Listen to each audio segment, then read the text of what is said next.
Lebih afdal di sisi Allah, pahalanya lebih besar kalau teman-teman sekalian meminta kepada Allah nikmat yang sedang ada. Kita lagi sehat, minta ditambah kesehatan. Kita punya anak, minta ditambah keturunan. Kita punya harta, minta tambah harta itu. Kita punya harta, minta ditambah harta. Kita minta apa sajalah.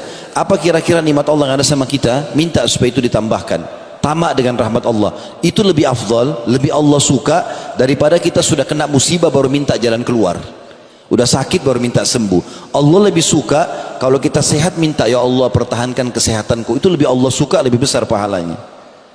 Kenapa saya sampaikan teman-teman di awal pembukaan kita? Karena banyak orang berdoa nanti kalau sakit saja, berdoa nanti kalau dia lagi bangkrut usaha, berdoa kalau lagi hadapi masalah. Padahal sebenarnya tetap lebih afdal dia menyampaikan doanya pada saat dia sedang dalam keadaan sehat, lagi kaya, lagi banyak semua fasilitasnya. Justru itu puncaknya. Sayangnya banyak sekali orang di antara kita teman-teman sekalian, contoh kalau dia sakit, apa yang dia lakukan kalau dia sakit? Pergi ke dokter A, dok tolong saya mau sembuh, obatnya apa? Ini obat ini. Belum sembuh, datangi ke dokter, dok kenapa ini saya belum sembuh, obat apa lagi? Atau kadang-kadang pergi berobat ke dokter yang berbeda, rumah sakit yang berbeda. Tapi subhanallah nggak pernah lisannya sedikit pun berdoa kepada Allah. Allah dijadikan oleh dia nomor 30 dalam kehidupannya. Kalau semua dokter, 5-6 dokter yang dia berobat sudah mentok, nggak ada yang bisa lagi memberikan dia solusi, baru dia sholat tahajud. Kenapa enggak dari awal sebelum berdoa, sebelum ke dokter berdoa dulu, ya Allah jadikan dokter ini penyebab saya sembuh. Allah jadikan dokter itu dan obatnya penyebab kita sembuh. Walaupun obatnya sederhana. Berapa banyak subhanallah orang hanya minum air hangat sembuh, orang hanya minum teh, minum jahe, makan apalah ya sembuh. Berapa banyak orang yang berobat sampai miliaran rupiah enggak sembuh-sembuh. Ini poin yang harus digarisbawahi dalam pembukaan masalah doa ini.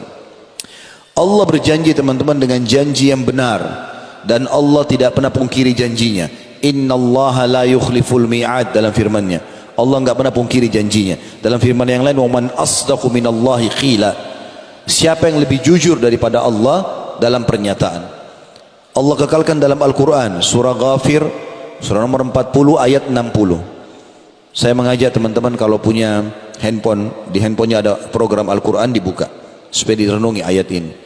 Dan banyak ayat-ayat nanti kita sebutkan, kita tadabburi sama-sama.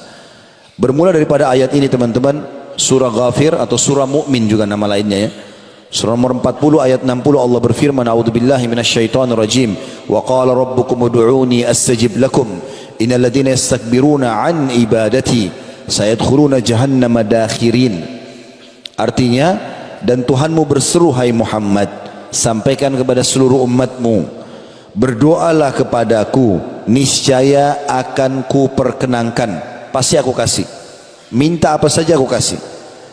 Sesungguhnya orang-orang yang menyombongkan diri, maksudnya tidak mau berdoa, dari menyembahku, maksudnya merendah, tunduk, memohon, merengek sama Allah, maka akan masuk neraka jahanam dalam keadaan hina dina.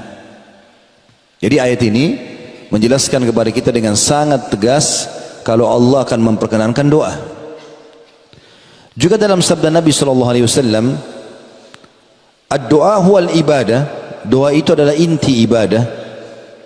Kata Ibnu Hajar rahimahullah, yang dimaksud dengan doa itu adalah ibadah, artinya bagaimana seseorang menggantungkan seluruh nasibnya, kebutuhannya, apapun hajatnya kepada Sang Pencipta Allah, dan dia tidak boleh lalai sedikit pun.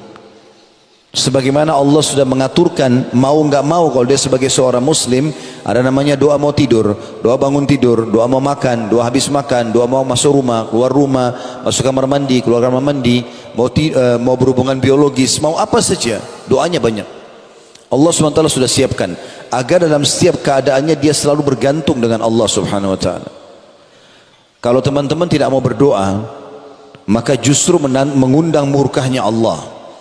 Di dalam hadis riwayat Tirmidzi, Allah marah, kata Nabi SAW, Allah murka dengan orang yang tidak berdoa kepadanya. Atau dalam riwayat lain dikatakan, atau dalam